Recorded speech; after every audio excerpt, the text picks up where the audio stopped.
Hello, everyone, and thank you for joining us for today's virtual education program with the Cancer Support Community Los Angeles. I'm Kathy Riley, the Associate Director of Programs at CSCLA. I would like to welcome you to this week's webinar titled A Guide to End of Life Social Workers' Perspective.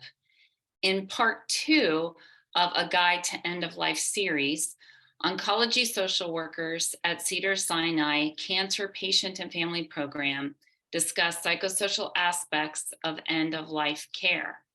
Our presenters will touch on the principles of meaning-centered psychotherapy, exploring individuals' values and sense of meaning in order to help maintain a sense of hope and purpose, improve quality of life, and decrease despair in the setting of a life-threatening illness.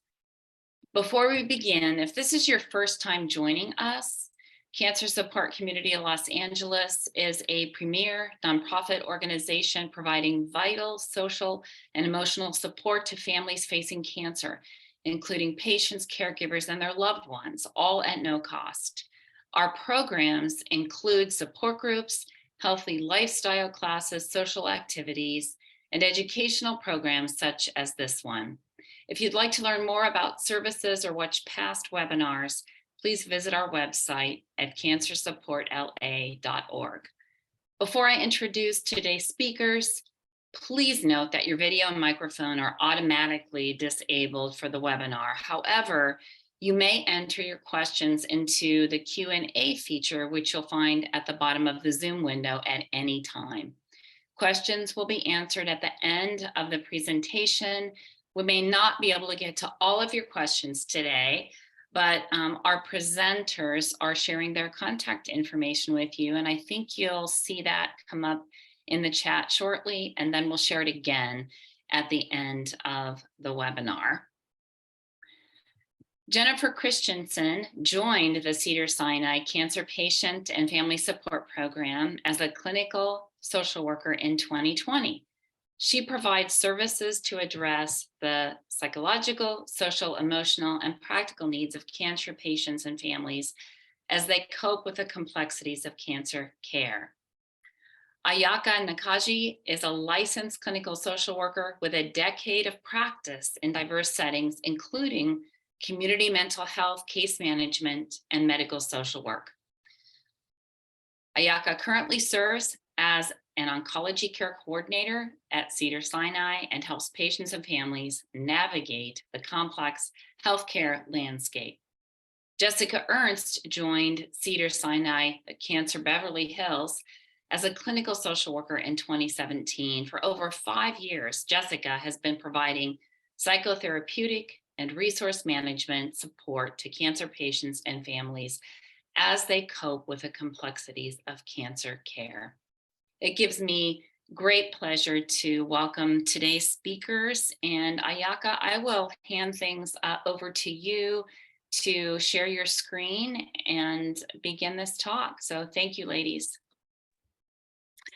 Thank you so much, Kathy, and thank you so much for having us today. We are very excited to be here. My name is Ayaka Nakaj. I am joined by two of my colleagues, Jessica and Jenny, who will be presenting with me on this topic today. So I will go ahead and share my screen.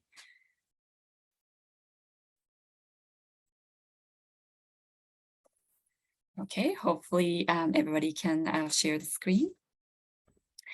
So today we'll be discussing a guide to end-of-life social workers' perspective.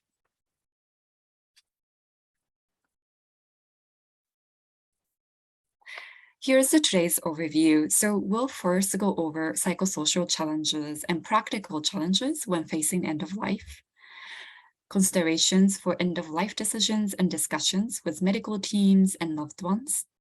And lastly, we'll go over meaning-centered psychotherapy principles and how you may be able to apply those principles in real-life situations. And we'll go over questions and answers as the time permits.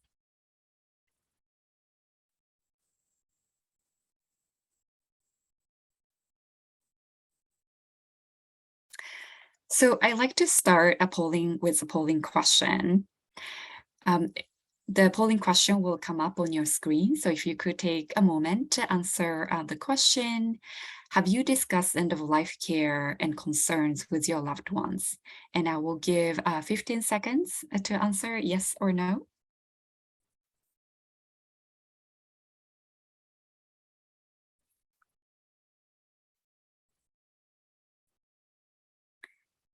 Okay, I think that would be a good time to close the polling question.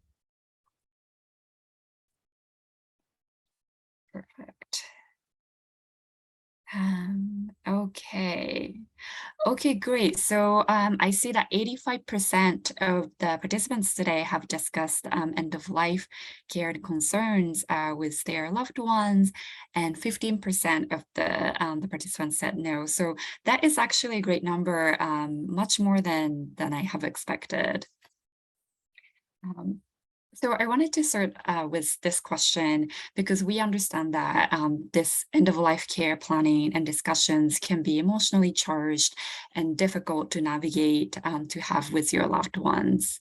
And I also want to note that this is a very heavy topic, and if you take the time to take a break, stand up, walk around, take a sip of water, please, feel free to do so. This presentation is being recorded, so you can return to the presentation if needed.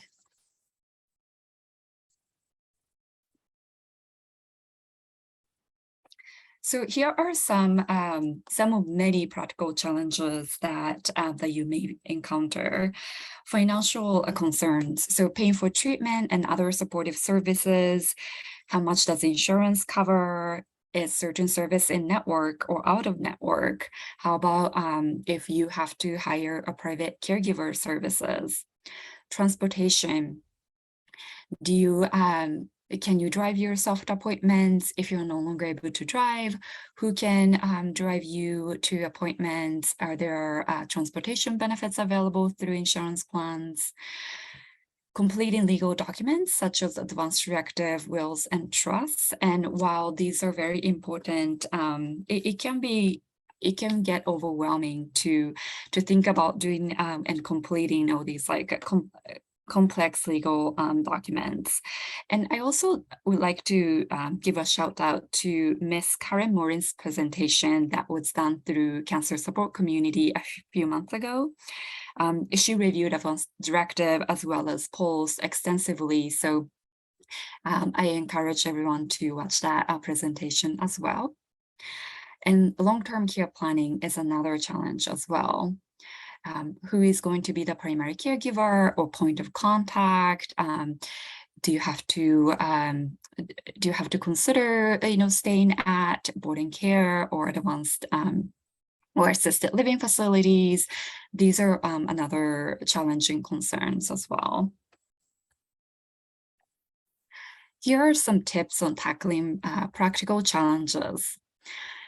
Take advantage of interdisciplinary professionals on your care team. Most healthcare systems have social workers, benefits specialists, financial counselors, maybe insurance specialists that are on the team. And really, we as interdisciplinary teams in the cancer care systems, we strive to care for our patients from different perspectives. So we really encourage you to seek support from not only your doctors, but also other professionals on your team. And gather and put all important documents in one place. And, you can, and this can be done either electronically or it can be a physical copy. And not only put the documents together, but also share that with your loved ones. And also create a checklist and review with your loved ones as well. And I will go over more about the checklist in the next slide. Discuss your wishes and preferences around healthcare and interventions you want or don't want with your loved ones and medical providers. And this goes hand in hand with the next point, which is completing advance directive, which Jessica will go over a little bit more in the next section. And many of the medical offices keep physical copies, so you can always request a copy if you need one. And I always tell my patients that it's one thing to complete advanced directive, but it's another to actually have conversations about what's written in the advanced directive and really discuss what your preferences and values are particularly with people that you designated as your healthcare agents. It is also helpful to speak with an attorney who has a specialty and knowledge and experience in estate planning and in people who have knowledge around end-of-life care planning. So going back to the checklist, this may include personal or family records. So this may include social security card, birth certificate, passwords for various websites, health insurance information, financial accounts and property records. So this includes bank account and credit card information, real estate deeds and mortgage payment information, proof of car ownership, insurance, recent income tax returns, and some may be electronically stored, some may be in your email, some may be printed out. It's a good idea to put everything together in one place. Estate planning documents, so this includes will, trust, financial power of attorney, and advance directive with contact information of attorneys if applicable. Retirement or pension plan information. This can be IRA or 401k, life insurance policies, things of that nature. Last and not the least, list of close relatives and friends with their contact information can be extremely helpful. You may have friends from many years ago that your loved ones may not know, and it's really helpful to have all the names and contact information in one place. And as we all are aware, people's contact information change, so it's good to include as many contacts as possible, either it be phone numbers, email addresses, actual physical addresses.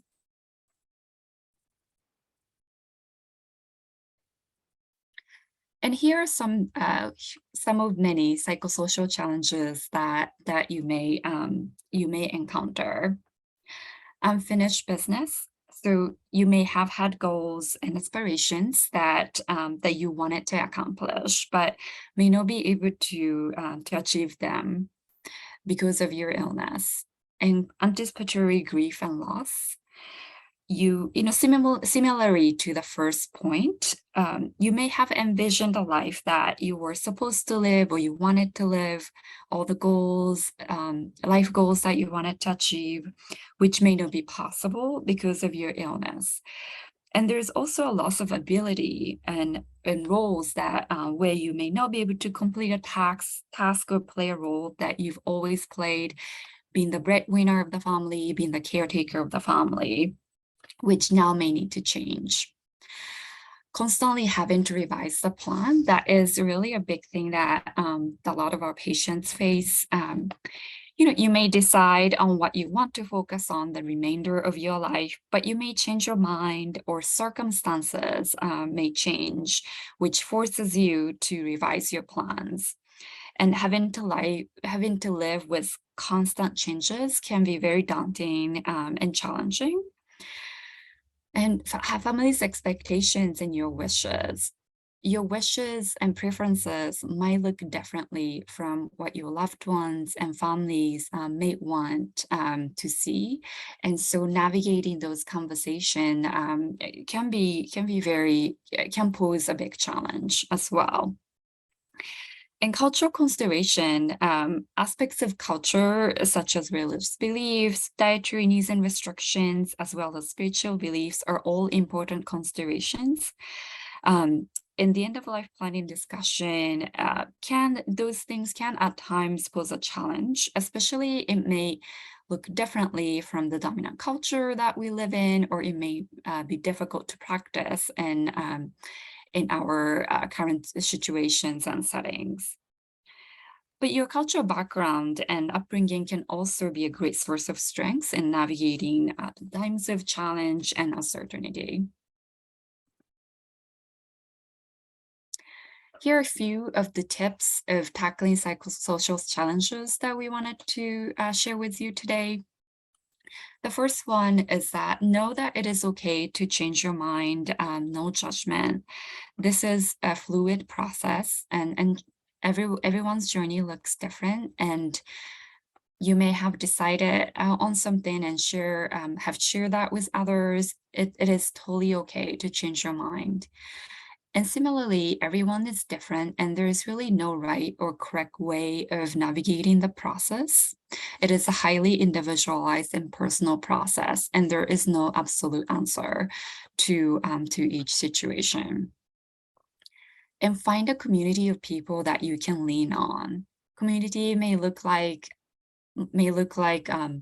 joining support groups at Cancer Support Community, may look like joining online support groups, or maybe participating in something in community that is not at all cancer related.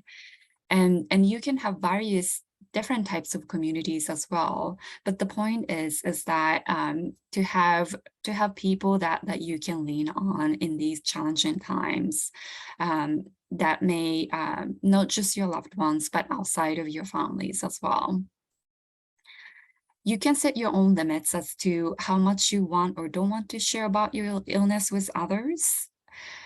There is no obligation in terms of how much you share about your end of life journey or your progression of your illness. Some people set up a blog or online portal where you can share your information with people that you want to share with, but don't necessarily have to update everyone.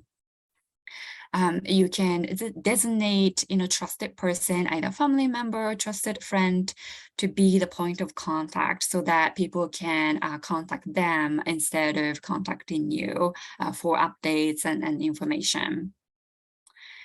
Seek psychotherapy, and it can be individual, couples, or family therapy. And there are therapists in the community that are specialized with working with individuals going through end-of-life challenges.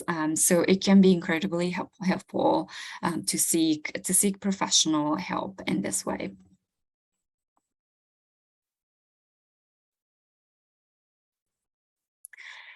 I'd like to end my section with a quote from this book called When Breath Becomes Air by late Dr. Paul Kalanithi.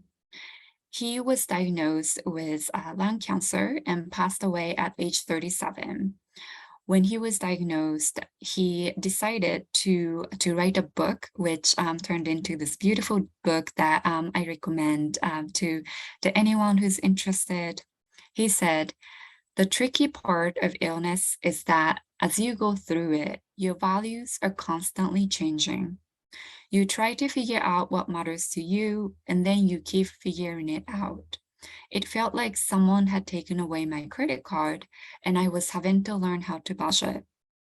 You may decide you want to spend your time working as a neurosurgeon, but 2 months later, you may feel differently. 2 months after that, you may want to learn to play the saxophone or devote yourself to the church. Death may be a one-time event, but living with terminal illness is a process." And I wanted to quote this to highlight and really affirm this fluid nature of the end-of-life care planning and discussions. In the next section, Jessica will go over more about having these conversations with medical teams and loved ones.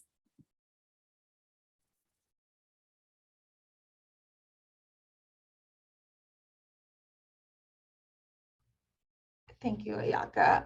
As Ayaka pointed out, there are many psychological and emotional challenges that patients and loved ones can face during this time. While there are many ways to cope with these challenges, I want to focus on the importance of discussing end-of-life care decisions with the medical team and loved ones. what to explore during these conversations, as well as elaborate on the benefits of hospice care.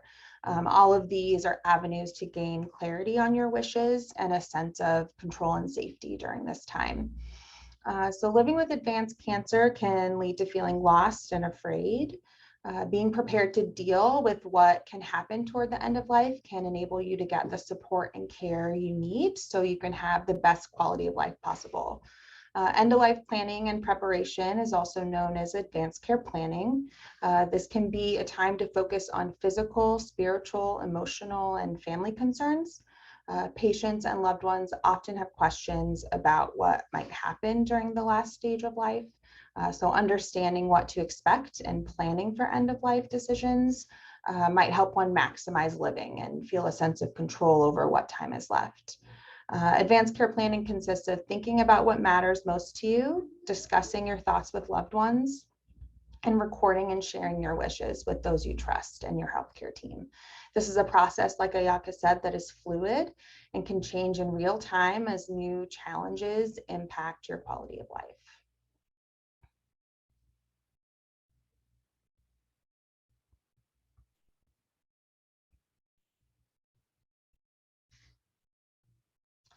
Initiating a conversation about end-of-life care preferences may feel uncomfortable, intimidating, daunting, or like pushing fate. But knowing how someone wants to die and how much medical intervention they want and where they want to die is important and beneficial. This can help ensure that a person's wishes are met. It is critical to learn about care options and communicate care preferences with medical professionals before significant physical or cognitive impairments impact one's abilities to make decisions. It is better to be proactive than to wait for the medical team to provide direction. Also, personal, cultural, and religious factors can influence how and when this discussion occurs, as well as who participates. For example, some might think it taboo to die in the home or even mentioning the word death. Patient and family members' roles in decision-making can differ based on family dynamics and internal roles and responsibilities, as well as some might include faith leaders in the discussion when that's an important foundation of making decisions.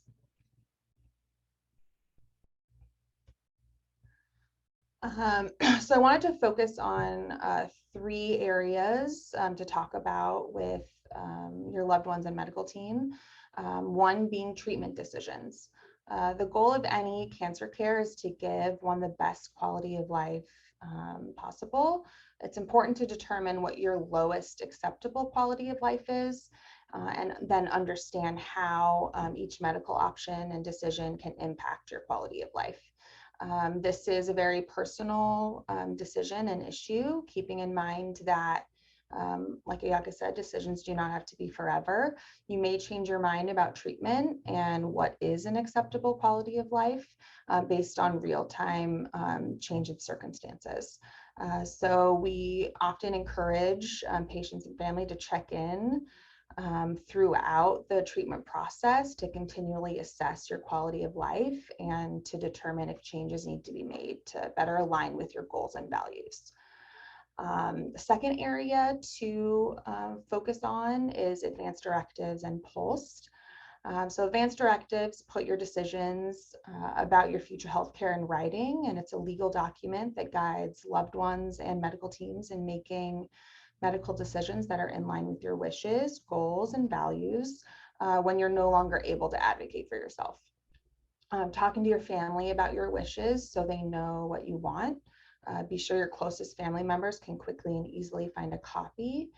This can help avoid undue trauma and distress during a medical emergency or when health is declining rapidly. And the second part of that, the PULSed, it's a portable medical order, and it's more specific direction compared to an advanced directive. The order can travel with you, and wherever you are, the PULSed can tell healthcare providers what treatments you want or don't want, and your goals of care. So that's anywhere from in a hospital to at home or in the community.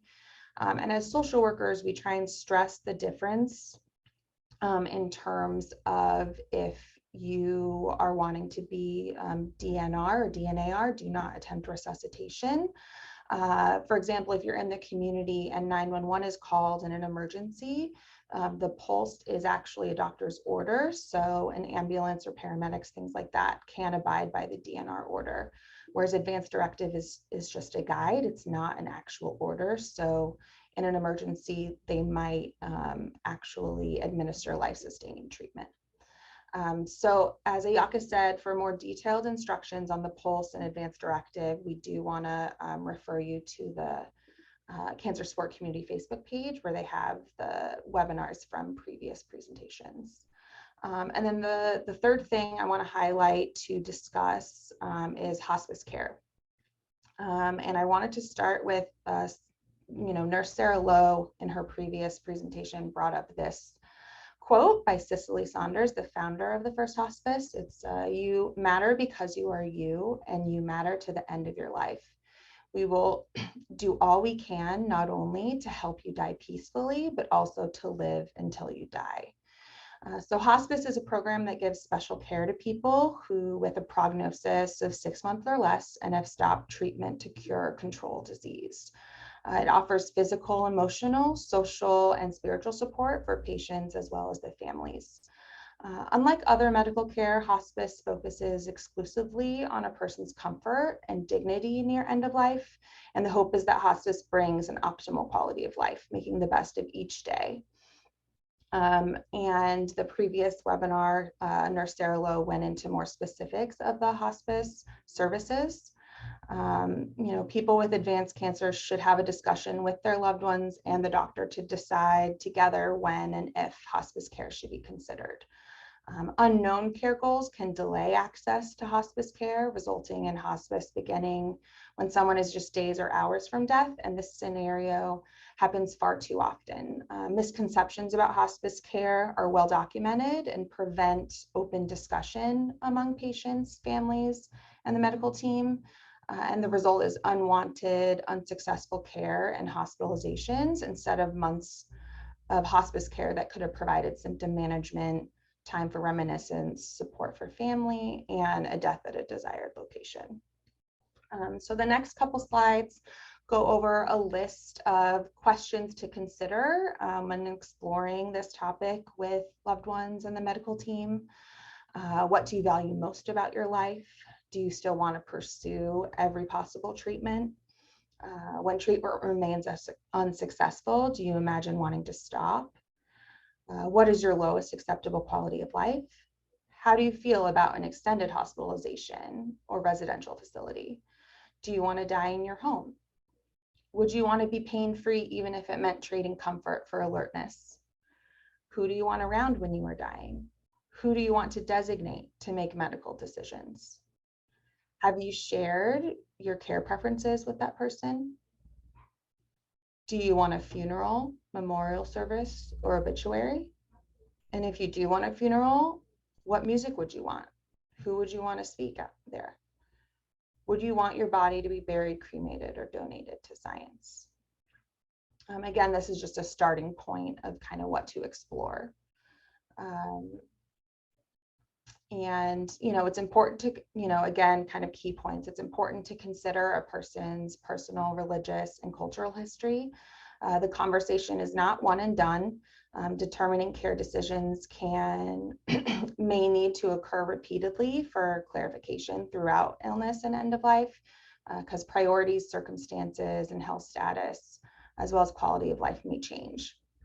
And it's best to make these decisions and have these discussions when a health crisis is not occurring, so before communication and alertness is impaired. It may never seem like the ideal time, but it's better to have the conversation as soon as possible than regret not having it sooner. So we wanted to check in with everyone to get kind of a pulse on how familiar everyone is with hospice care.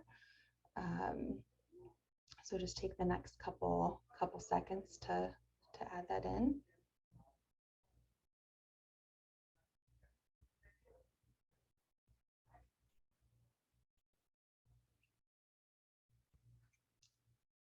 Perfect. Let's see what the consensus is. Yeah, so it's about a mix, about 26% with very much, 39% a lot, and then some with someone and not much. Yeah, I think that's a good kind of gauge. And we ask because, you know, when it comes to having these discussions, there are a lot of misconceptions. And deciding when it is time to stop treatment or if it is time to consider hospice, it's a very personal decision. And hopefully the questions just outlined can help you sort through personal beliefs and goals to better understand and determine what one's wishes are. And some choose to stop treatment before a decline occurs, and some choose to exhaust all treatment options regardless of impact on daily functioning. You know, there's no right or wrong answer. Everyone makes decisions based on personal, cultural beliefs and values. And we as social workers are here to support and advocate for your wishes, validate your goals and values, and help process and alleviate any guilt or shame. So it is good to see that a lot of people have some base knowledge. We wanted to go through and dispel some common hospice myths. First being hospice is giving up and losing hope. The concept of hope can shift and grow from aggressive cancer-directed treatment and prolonging life to then shifting and focusing on comfort, dignity, and maximizing quality of life, you know, hoping for those things instead. And choosing hope can be a way to gain some control and actively and intentionally plan for the end of life, prioritizing those personal wishes. The next being hospice is for people whose death is hours or a few days away. Most families wish their loved ones had received hospice care much earlier in their illness, and hospice can be accessed up to 6 months before an expected death, giving patients time with family and friends and pets and possibility of extended support from the hospice team. And as social workers, we hope that patients and families access hospice services much sooner than end of life when possible to really maximize that living for those no longer in cancer treatment. Next being hospice is where people go to die. Hospice is a service that can be provided in the comfort of your home. There are a few locations, including the home, nursing facility, at a hospital. It does not automatically mean that you won't be returning home. You know, you can collaborate with the hospice social worker and medical team to plan for a desired location of death when possible. This can mean that hospice services can be received at home for months prior to death. Some don't want to die at home and leave loved ones with that lasting memory, while others may want to die at home surrounded by loved ones in a familiar and comforting setting. Next, you can't keep your own doctor if you enter a hospice program. It's actually a benefit to have the primary care transferred to hospice medical team who can make real-time decisions related to medication and comfort needs, keeping the patient and loved ones at home and not being transported back and forth between medical facilities, which can cause unnecessary suffering. And this does not mean that communication with your oncologist or other medical teams needs to stop. Next, it is the doctor's responsibility to bring up hospice. I know we previously touched on this. Patient and caregiver can initiate the discussion, since hospices consistently hear from their patients and families that they wish they had received hospice care sooner. It is a good idea to let the physician know, even at the time of diagnosis, that you're open to the discussion of hospice when it's appropriate. Patients and family can also contact a hospice agency directly to learn more about their services. It's not necessarily needing that physician referral for that initial call. Next one, once the choice is made for hospice, there's no turning back, which is not true. Individuals are free to leave a hospice program at any time for any reason without penalty, and re-enrollment is permitted as long as you still meet medical eligibility. Next is a big one, hospice professionals hasten death. Again, the hope is that hospice is utilized for weeks or months prior to death when possible, the goal being a natural death to occur in peace and with dignity. And studies actually have shown that patients can live longer with hospice care compared to those with the same illness who did not choose hospice care. And finally, hospice is only for the elderly. Hospice care is available to anyone of any age who meets eligibility. And while there are different criteria and care provided to children, all eligible adults have access to hospice when they have decided to discontinue treatment and focus on comfort. Anyone, regardless of age, deserves the choice of preserving dignity at end of life, which for some will come at a sooner age. So some important takeaways overall is being proactive in planning for end of life and death. Advanced care planning is crucial to ensuring that one's wishes are known and met, and it's a way to actively and intentionally plan for end of life. And discussions and decisions with loved ones and medical team can relieve some of that fear and anxiety and lead to some sense of control and safety. Choosing hospice care is not a sign of weakness or defeat. It can be a way to maximize what time is left of one's life. And it's beneficial to focus on quality of life during end of life care, really maximizing living and meaning in whatever time remains. And I wanted to end with a quote from Being Mortal to kind of transition into what Jenny's going to talk about. And all we ask is to be allowed to remain the writers of our own story. That story is ever changing. Over the course of our lives, we may encounter unimaginable difficulties. Our concerns and desires may shift, but whatever happens, we want to retain the freedom to shape our lives in ways consistent with our character and loyalties. Great, thank you, Jess. So I'm going to be talking about meaning-centered psychotherapy.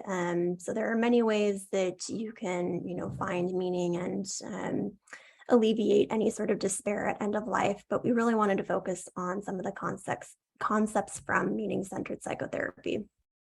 So before we begin, we are going to ask another poll question. So how much have you considered what your legacy would be?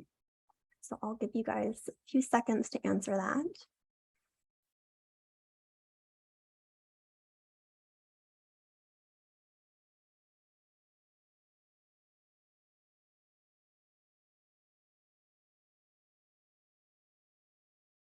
Okay, let's see the results. Okay, so about what I would have expected. So we kind of have a mix there. So majority, 42%, somewhat have thought about it. And one thing I would like to add, legacy will kind of be woven in throughout the rest of the slides. But one thing I wanted to add right now is it's likely that you have already been creating your legacy with the life that you have been living. It doesn't have to necessarily be a specific item or plan. So before we talk about meaning-centered psychotherapy, I wanted to set the stage as to why we are highlighting meaning making when it comes to discussion of end of life. So we as social workers, that was something that we often see is an increased sense of despair, especially for those that are diagnosed with an advanced stage cancer, someone who has been going through multiple lines of treatment or has been dealing with cancer for a long time. So despair can look like loss of meaning or spiritual well-being, a loss of dignity, increased anxiety, depression and panic, hopelessness, and even a desire for hastened death and or suicidal ideation. So some of the questions or statements that often arise may sound like, why me? I don't feel like myself anymore. I don't have a purpose, things of those nature. Like Jessica and Ayaka said before, there can be a lot of grief and loss that is experienced during a cancer diagnosis, including unfinished business, the loss of a life that you were supposed to live or that you had envisioned, the loss of the ability to perform certain tasks. So as these pile up, it can create a sense of despair. And this is a study that was performed in 1999 that just kind of backs up the slide from before. These researchers surveyed 248 cancer patients and asked them what their needs were. And these are some of the things that came up. So 51% said overcoming fears, 43% said that they needed help finding peace of mind, 41% needed help in finding hope, 40% needed help finding meaning in life, and 39% needed help finding spiritual resources. And while there are a number of ways in which we can find purpose or alleviate the despair that we feel, we wanted to focus today on meaning-centered psychotherapy. So to give you an overview of meaning-centered psychotherapy, it is an evidence-based practice that aims to help individuals sustain, reconnect with, and create meaning in their lives. It was initially targeted for individuals diagnosed with stage 3 and 4 cancer, though it has now been adapted to several different groups, including breast cancer survivors, caregivers, young adults, and chronic disease in general. The treatment was developed at Memorial Sloan Kettering Cancer Center in New York by Dr. William Breitbart and his colleagues, and it is based on many elements of existential psychology and heavily incorporates the work of Viktor Frankl. The ultimate goal is to optimize coping through an enhanced sense of meaning and purpose to make the most of the time the individual has left, regardless of how long or how limited that time is. So we're going to be talking about the main concepts to give you, again, one approach for finding meaning and purpose while living with a cancer diagnosis. So with meaning making, humans are unique in that we recognize our existence. We are drawn to growth, benefit finding, and making meaning. This is something that we are often striving for. New Year's resolutions come to mind where we set aside some time at the beginning of a year to think about how we might be able to grow in the coming 12 months. Connection is also essential to survival, whether that's to each other, to the past, our present, our future, or to something greater. And so how do we define meaning? The definition for meaning-centered psychotherapy has this to say: having a sense that one's life has meaning involves the conviction that one is fulfilling a unique role and purpose in a life that is a gift. Meaningfulness refers to moments when you feel most alive, connected to existence. Things from the past that, whether tragic or joyful, awesome or dreadful, when you think or when you look back at them, you find that they were very life-affirming and profound. One thing I want to stress today is that meaning is both experienced and created moment by moment throughout life. It can include large life-altering events, as well as those quieter, smaller, more mundane moments. So it goes back to both of the quotes that were shared earlier. This idea that our story is ever changing. What is important to us at one point may take more of a back burner at a different point in our lives. Meaning can be made moment by moment, day to day, and even can be made up until someone's last breath. So we wanted to do an exercise with you guys. This is one of my favorite exercises from meaning-centered psychotherapy. So first, I want you to ask the question, and think of yourself before your diagnosis. And I want you to write down 4 answers to the question, who am I? So this can be relationships, things that you enjoy, how you operate, jobs, personality traits, those sorts of things.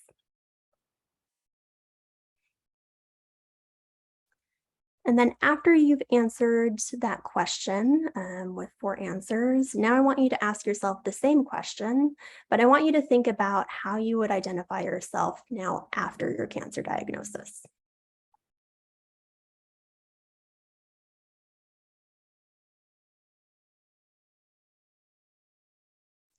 And then once you've done that, kind of looking and comparing your answers, is there any overlap? Are there any differences?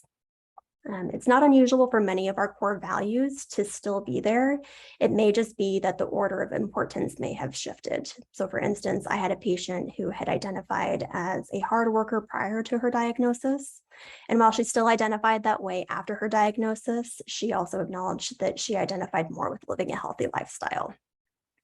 So again, it kind of has a shift in meaning or shift in values. So suffering can often act as a springboard for finding meaning. Cancer is definitely kind of an entryway for suffering in someone's lives, whether that is spiritual suffering, emotional suffering, physical suffering. Any sort of suffering can be contributed from cancer. And so when we have suffering, there is that opportunity for meaning as well. So there can be that loss of meaning that we may experience. We may even just maintain the sense of meaning that we have had, or in many ways, there is this opportunity for enhancing our sense of meaning. So if you have lost meaning, you are able to create it again. So Meaning-centered psychotherapy, it identifies 4 sources of meaning that we're going to be discussing here today. So the first one is historical sources of meaning. This is really your past, present, and future. And so this is where you're going to be thinking about past memories, family values, and traditions. Our past legacy is something that is given to us and cannot be changed. However, we do have the capability to create and live our present and our future. These are continually open to possibilities of growth and renewal. Some questions you might be asking yourself to explore historical sources of meaning include, what are values that have been passed on to you? What are moments from your life that you cherish? And think of life as a living legacy, something that you can give currently and hope to give in the future. I like to think of historical sources of meaning as a circle where our past legacies are given to us. We live our present and our future, which then becomes the past for those around us, our family members, our friends, our neighbors, and it really kind of just becomes this circle of life. So an exercise that you can do for historical sources of meaning is when you look back on your life, what are some of the most significant memories, relationships, traditions, events that have had an impact on you? And we are going to be sharing our slides, so you will have these examples and these exercises to refer back to. Our second source of meaning is attitudinal sources of meaning. So this is all about how we respond to life circumstances. This is something that is within our control. So when you look back on your life and in your present circumstances, how have you encountered or approached life's limitations? What is the attitude that you take towards suffering? We may not have control over limitations in our lives, such as a cancer diagnosis, but we do have control over how we respond to these limitations and obstacles. The source of meaning can be really helpful during a cancer diagnosis when it feels that so much is no longer in your control. The types of treatment being offered, side effects that are being experienced, not being able to do tasks that you were able to before, filling your life with endless medical appointments. A lot feels like it is out of your control now. So it can be helpful to recognize that while you may not have control over what happens to you, you do have control over how you respond. So this is a quote from Viktor Frankl, whose work is heavily incorporated into meaning-centered psychotherapy. Frankl was a psychiatrist who was in the concentration camps during the Holocaust, and his work is very much focused on how to find meaning in the most horrible of circumstances and how to continue to have that will to live. And so he says, everything can be taken from a man, but one thing, the last of the human freedoms, to choose one's attitude in any given set of circumstances, to choose one's own way. So it really echoes the previous quotes as well, that idea of being able to be the creator of our story. So our third source of meaning is creative sources of meaning. Often we are thinking, when we think of creativity, we automatically think of artistic pursuits. But what is meant with creativity here is really anything that you have created. How are you actively engaging in life? What have been some of your creations during your life? These can include your career and work, relationships, hobbies, causes, artistic creations, good deeds to others, these sorts of things. So what are those things in your life that instill a sense of pride? And remember too that creativity really takes courage. We often think of courage as these large, brave acts, such as firefighters running into a burning building, but it can really take a lot of courage to be vulnerable, to connect with others, and to be authentic to oneself. So an exercise to consider is, what is something that you have always wanted to do, but have yet to do so? What do you think is holding you back? And maybe it's time to revisit that something. How can you approach it? It's also important to consider ways of being rather than ways of doing. So there's this an example of a dad who would play football with his son during the week. And as he started chemotherapy, he became more fatigued and unable to play football. With this loss, he felt like he was a failure as a father, not being able to live up to that expectation. And his son explained that it's not the act of throwing the football that is important to him, it's the relationship between them and the time spent together. So rather than focusing on that way of doing being a dad, he was really looking at way of being a dad and spending time with his family and with his son. So they ended up tweaking it to be watching a football game together rather than playing football, where it would be exerting more energy. So it's important that you can grieve a loss that you are experiencing, and you can look at ways that you can adapt to circumstances while also kind of getting to that core value. And our final source of meaning is experiential source of meaning. While the previous three sources of meaning had more to do with being active, creating, and engaging with life, with experiential sources of meaning, we are rewarded just for being and just for being alive. This is where beauty, nature, love, and humor really come into play. So how can we give ourselves over to the lightness of being alive? And an exercise that you can think of is think of a time when you felt connected through love, humor, or beauty, and just write about that. And so these can often be those memories that we often have of a time that we really had a great laugh with friends, seeing a beautiful sunset or going for a beautiful walk on the beach, these sorts of things. So important takeaways from this portion is meaning is something that can always be created moment by moment. We may not have control over our circumstances, but we do have control over how we respond to our circumstances. Think of ways that you can connect with meaning in your life, whether that is reconnecting with something that was lost or creating new meaning moving forward. And many experiences can fall into several categories and sources of meaning. So Jessica and I actually ran a meaning-centered group last year where one of the participants talked about living life through sunsets. So sunsets are something that she really enjoys experiencing. So that would be that experiential source of meaning. It is also a legacy that she passed on to her children, where they will now share pictures of beautiful sunsets with each other. So they'll text when they have a beautiful sunset. So that would be a historical source of meaning. And the bonds that she had with her children and that are between her children, that was something that she was very proud of. It really instilled a sense of pride within her of how close her family was. And so that would be the creativity portion of that, where she helped create these bonds and these relationships. So, just be mindful and open to how these different sources of meaning can really be at play. And then these are some resources that we compiled all together. And again, you will be getting these slides, and so you will be able to reference the resources and also the references that we have. And so now we're going to be doing the Q&A.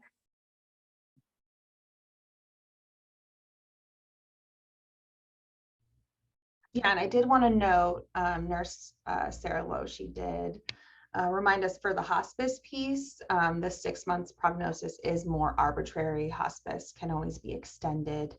There's plenty of patients that end up on it longer than 6 months. So just that little caveat. Thank you so much, Ayaka, Jessica, and Jennifer, for this meaningful presentation. We do have just a few minutes for questions. I know we have a few in the Q&A. I can start with those, and we invite others of you to enter your questions. So the first question is, how do we access social worker services, and then are these services covered by insurance? I'm happy to take a stab at this. So oftentimes in larger cancer centers, there are oncology social workers embedded within the team. And so that's the case that it is with Cedars-Sinai. And I know many of the larger medical institutions within Los Angeles also have social workers within their team. So one thing you can do is ask your oncologist if there is someone like a social worker within the team that you can be referred to. If you don't happen to have social workers within your cancer center, there is an organization called Cancer Care that has oncology social workers available by telephone. And so that's another option too, of being connected to someone who has more of that oncology experience. And then also social workers are often licensed clinical therapists and mental health providers. And so you can also reach out to your insurance directly to see if you can get a list of in-network social workers that you can be referred to. Jennifer, I'm wondering if you could type into the chat Cancer Care, and I don't know if you have a website or phone number, but I think that would be helpful for our participants as well. Another question that we've received is, what are your tips on responding when people say that they see hospice as giving up? Tips for those conversations.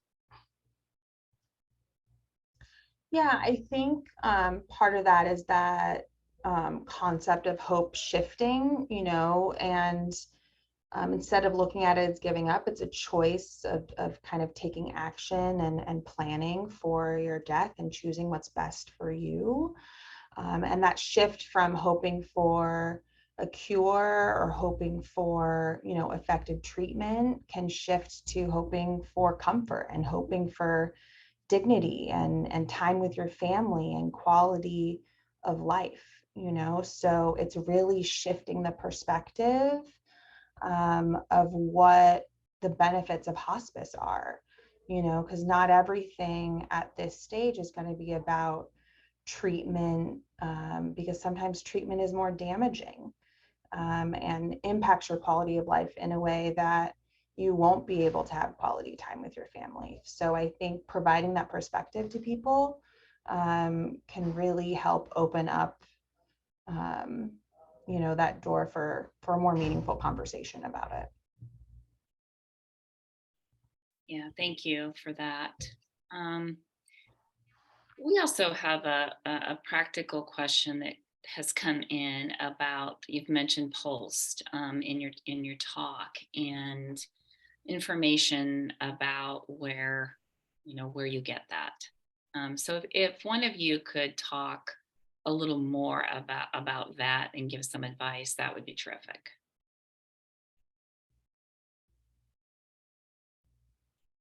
Do you want to take that? I can, sure.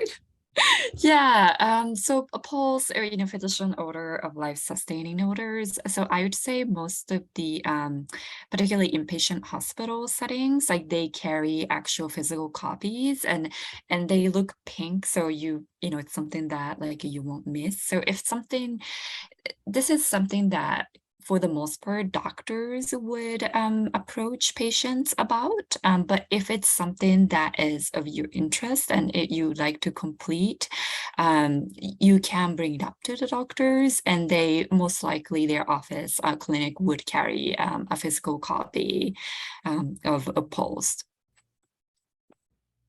Yeah, and you can go on the website as well to have more information on what's in there. We added that in our slides as well. I believe it's polst.org. And they have educational videos and whatnot on their website as well. There's another question. I think this goes to an advocacy piece, is that a comment, first of all, about how wonderful this talk was, but that sometimes when these kinds of issues are brought up to actually, about end of life, to sit and talk with a social worker has been challenging, and that someone said they were asked to complete paperwork, but a real conversation never happened. And so what advice do you have for patients and families in those situations to be to help them in their advocacy efforts to have those conversations?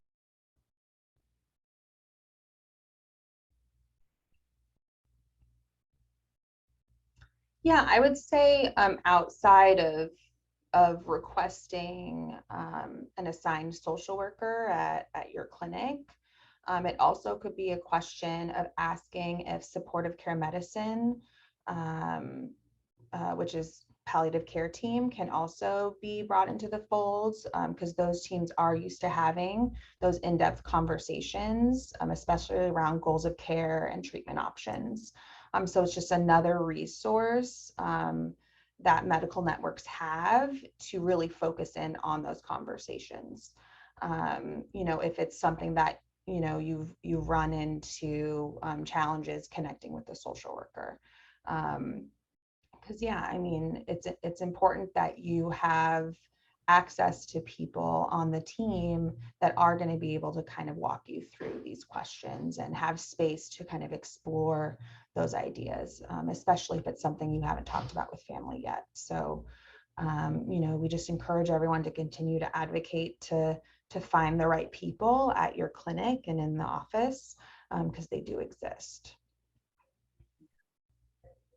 And then there's just one final comment about the cancercare.org site. You probably saw that I did, yes. So oftentimes their financial assistance is limited to people that are in the tri-state area of New York. However, their support groups are national, their telephonic support is national, and they have wonderful webinars and educational handouts as far as different side effects you might be experiencing, or just different topics that are cancer related. And so it definitely has more of that wider range, but for their financial assistance, it is limited, unfortunately, just due to their funding right now. And in addition to cancer care, there's another organization called Triage Cancer that we included in our resource section, and they're more focused on legal and employment and financial issues. And they actually offer individual 101 15-minute consultation by telephone. So if for like more practical issues, navigating employment, navigating like legal issues related to cancer diagnosis, that's another great organization to connect with as well. Thank you so much for that. Well, we have unfortunately reached the end of our time together today, and I want to thank Ayaka, Jessica, and Jennifer for sharing your expertise and for giving of your time with us today. I also want to thank our attendees for your participation and very, very thoughtful questions. And as a reminder, if you want to learn more about the Cancer Support Community Los Angeles, please visit our website at cancersupportla.org. And we've been putting information in the chat as well. If you would like to receive a copy of today's slides, please email us at info@cancersupportla.org. Our presenters generously agreed to share their slides with us and the resources that they have on their slides. Thank you, everyone. Thank you, presenters, and have a good rest of your day. Thank you.